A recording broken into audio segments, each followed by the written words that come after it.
Mort à 65 ans de Val Kilmer, anti-héros hollywoodien de Top Gun, au d'ours. Ennemi juré de Tom Cruise dans Top Gun, et inoubliable Jim Morrison pour Oliver Stone, l'acteur américain Val Kilmer est mort à 65 ans aux États-Unis, après une carrière en dents de scie qui faisait de lui une figure singulière à Hollywood.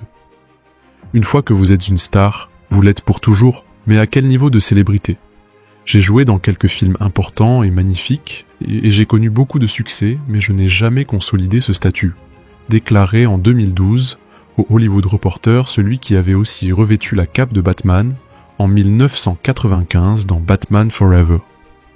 Diminué depuis 2014 par un cancer de la gorge qui l'avait privé de sa voix, l'acteur à la mâchoire carrée et au regard perçant a été emporté par une pneumonie, a déclaré mardi soir sa fille Mercedes Kilmer au New York Times.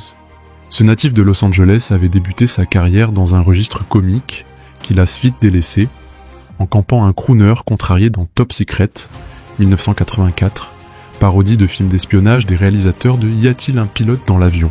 Sa renommée explose 2 ans plus tard quand Tony Scott lui confie le rôle du méchant dans Top Gun, où il campe un pilote casse-cou et sadique face à Tom Cruise. Il reprendra ce personnage mythique d'Iceman dans Top Gun Maverick en 2022, aidé par la technologie pour parer à ses difficultés d'élocution liées au cancer. C'est en 1991, devant la caméra d'Oliver Stone, que cet artiste avait décroché son premier grand rôle en redonnant vie au chanteur des Doors Jim Morrison, interprétant lui-même plusieurs des morceaux de cette légende du rock des années 60. D'autres collaborations avec des grands noms du 7e art avaient succédé. Val Kilmer avait notamment joué un braqueur de banque dans Hit de Michael Mann en 1995, un autre énorme succès mondial dans les salles où il côtoyait Al Pacino et Robert De Niro.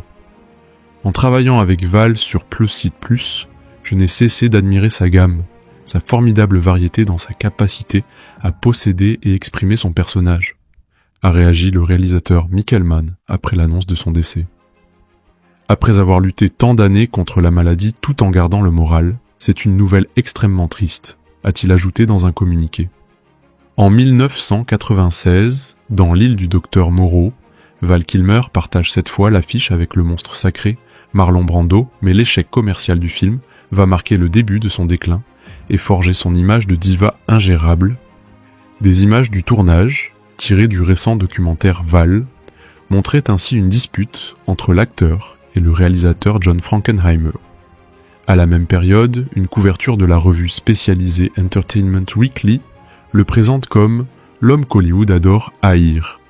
Ses apparitions sur grand écran vont alors s'espacer et se réduire à des seconds rôles, comme dans Pollock, 2000, ou Alexandre d'Oliver Stone, en 2004, même s'il conservera une certaine aura à Hollywood.